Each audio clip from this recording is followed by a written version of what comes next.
देश की ताकत तीनों है महान, जवान, किसान और जनता महान। नीतीश कुमार का मास्टर स्ट्रोक। बिहार में निवेश और आकर्षित करने के लिए स्पेशल इको पैकेज। 6 महीने में उद्योग लगाने वालों को 2 गुना लाभ। 2030 तक 1 करोड़ युवाओं को रोजगार देने का लक्ष्य। पटना।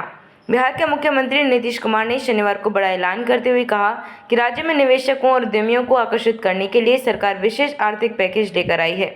ये कदम विधानसभा चुनावों से कुछ महीने पहले राज्य की आर्थिक और राजनीतिक तस्वीर बदलने की कोशिश के तौर पर देखा जा रहा है। नीतीश कुमार ने स्पष्ट किया कि अगले 6 महीनों के भीतर यदि कोई उद्यमी राज्य में उद्योग स्थापित करता है तो उसे सरकार 2 गुना प्रोत्साहन देगी। इसमें 3 मुख्य लाभ शामिल होंगे: पूंजीगत अनुदान, ब्याज अनुदान, जीएसटी प्रतिपूर्ति।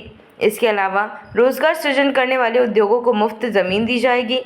उन्होंने कहा कि सरकार हर जिले में औद्योगिक परियोजनाओं के लिए भूमि की व्यवस्था सुनिश्चित करेगी ताकि निवेशकों को कोई दिक्कत न हो। 7 निश्चय 2 से नई छलांग। मुख्यमंत्री ने सोशल मीडिया एक्स पर लिखा, 2020 में शुरू की गई 7 निश्चय 2 योजना के तहत राज्य सरकार ने 50 लाख युवाओं को रोजगार देने का लक्ष्य पूरा कर लिया है। अब हमने 2030 तक 1 करोड़ युवाओं को रोजगार देने का संकल्प लिया है। नीतीश सरकार ने यह भी दावा किया कि अब तक बिहार में स्टार्टअप इंडिया और राज्य के नई औद्योगिक नीति के तहत हजारों उद्यमी लाभान्वित हुए हैं। बिहार को निवेश हब बनाने की तैयारी।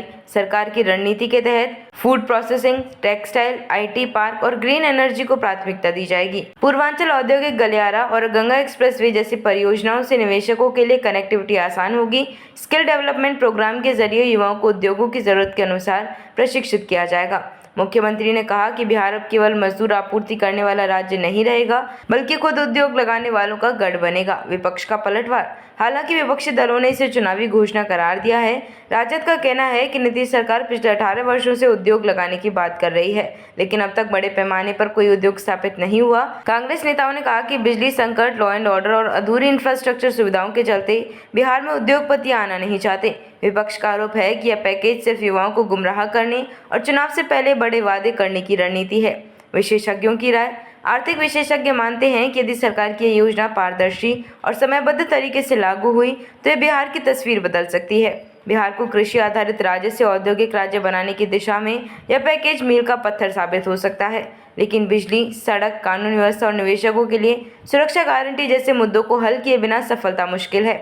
निष्कर्ष, नीतीश कुमार का यह स्पेशल इको पैकेज न केवल चुनावी मैदान में उनकी ताकत बढ़ा सकता है, बल्कि सही अमल के साथ यह बिहार को रोजगार और उद्योग का नया केंद्र भी बना सकता है। आने वाले चुनावों में यह घोषणा निश्चित तौर पर बड़ा राजनीतिक एजेंडा बनेगी और युवाओं के बीच चर्चा का विषय रहेगी।